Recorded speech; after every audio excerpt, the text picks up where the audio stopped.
So I just opened this box, and it looked like it was pretty well packaged. Doesn't look like it was previously used, from what I can tell.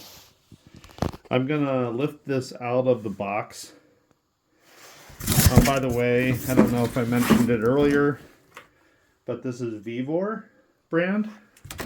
It's one of the brands that are made in China. I watched a bunch of YouTube videos, several by a potter named Vaughn Smith, and another one by Simon Leach, I believe. They did some pretty cool demos of the wheel and kind of looked at it from a very honest perspective, because they already have some really good wheels, so I don't think they're newbies like I am. First impressions, this doesn't look like, I've seen some people mention that they felt like Vevor sent them a pre-owned or pre-used wheel, so that made me a little nervous. But this looks like it's pretty much straight from the factory. It's got the control pedal here. It comes with some free tools. These are trimming tools. Has the Vevor model there. Directions. It has a power cord that attaches on the side here. This is the directional switch. This is the on-off switch. And then this is where the power plugs in. The power has a GFCI. It comes with some tools, all useful tools. First impressions are probably going to have to tweak this. This is all, it feels like sheet metal, which I'm kind of surprised. I thought it would be cheap plastic, but it seems like it's in pretty good shape there. This has a slop bucket here underneath that will catch all the clay and water coming off the wheel and off your hands. It has a pretty sturdy looking plate here. I don't know if you can tell, but I'm sitting on a Pottery, I just bought this, a Potter's stool, and it is way too high for this, so I'm going to be elevating these legs. All in all, it actually feels substantial, feels pretty heavy. Feels like it's like, I think I read that it's 30 pounds. You can see a couple marks in it where maybe during shipment it got knocked around a little bit, so I don't get too worried about that kind of stuff, but you know, it's not the best thing to get a brand new thing with nicks in it and whatnot.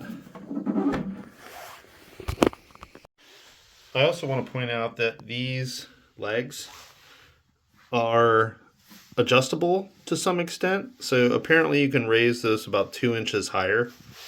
What I might do is I might buy some tube roughly the same diameter and make it 3 or 4 inches taller. That way I won't have to put something underneath it to boost up the height. I definitely see what Simon Leach was saying about the slop bucket edge being a little too high. I can see this being a little uncomfortable, having to reach down into this instead of having it flush or semi-flush to this. This plate doesn't have bat pins on it.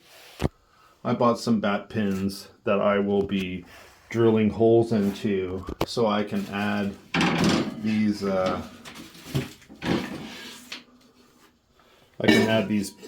bats to it. See, they have these holes pre-drilled. So I'm just basically going to need to find the center of this bat and come out from here, make an X and come out, and then I'll put this on here and drill the holes and put the bolts in for the bat pins. So to make these legs on this pottery wheel, I want to have this at a 14 inches. So I'm going to make a mark on this black with this black marker, which I realize doesn't make a lot of sense. I'm making that 14 inches. Okay, right there. Then I'm going to take this tool right here, and so I'm going to tighten this enough just to press it into here. Then I'm going to rotate this around.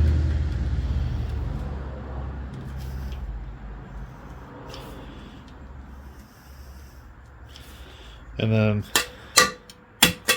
that'll just cut that. I also want to show how this can be used just to cut it. So you find your mark, you ratchet it down on it,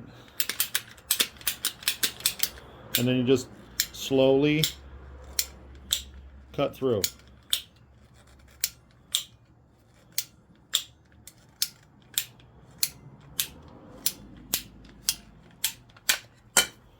And then that cuts it like that.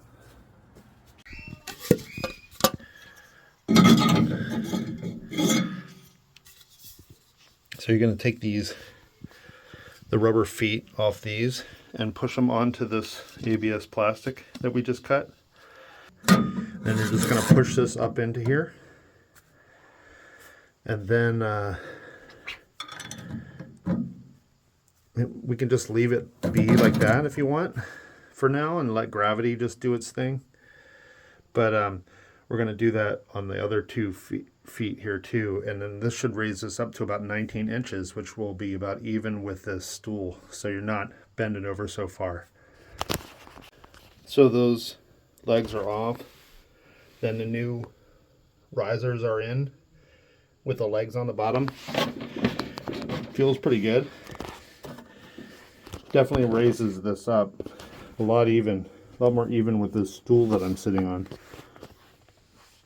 I feel like I'm not going to be hunched over as much. And now I'm going to put bat pins in. And basically what that is I'm going to find center on this wheel. And I purchased these pre-made bats that you use for other wheels. They already have all the holes drilled. And this has a milling with concentric circles that go out. And actually the cool thing on this is that this one lines up with the very last circle on the rings that are milled into this.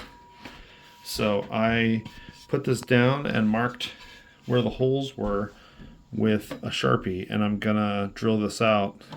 I have this on speed 1 because you want to go with the slowest speed when you're drilling through metal. So I'm gonna put this in here, and I'm gonna drill through here. You wanna feel underneath here to see if the support ribs under here are underneath these holes, because you don't want to drill into one of those support ribs.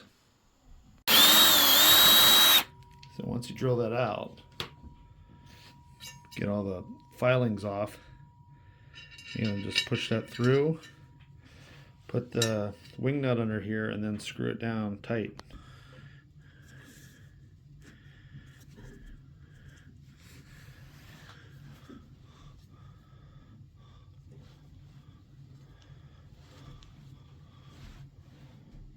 That's pretty good. But then you're gonna mark this.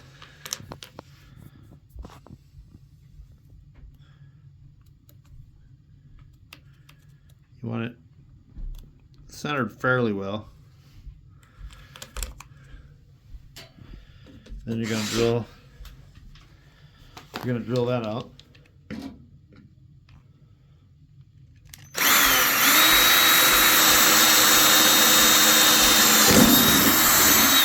Drill through and get this debris up and get rid of that, and then put the next bat pin in.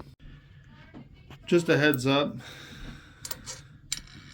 the screw that I bought is called a socket cap screw here in the US, made by Everbuilt. And these ones are M5-0.8 times 25 millimeter. And that looks like that. It has this kind of hex head. And then I bought a M5-0.8 wing nut, and that fits on this really well. So these seem to fit these pre-made bats pretty well. And there you go. You can buy one of these guys, just stick it underneath here, help pry it up, and then pull it right off of here. Let me get another one off another shelf. And put it on here. Rotate it around till it stops. And then you got a bat system for it.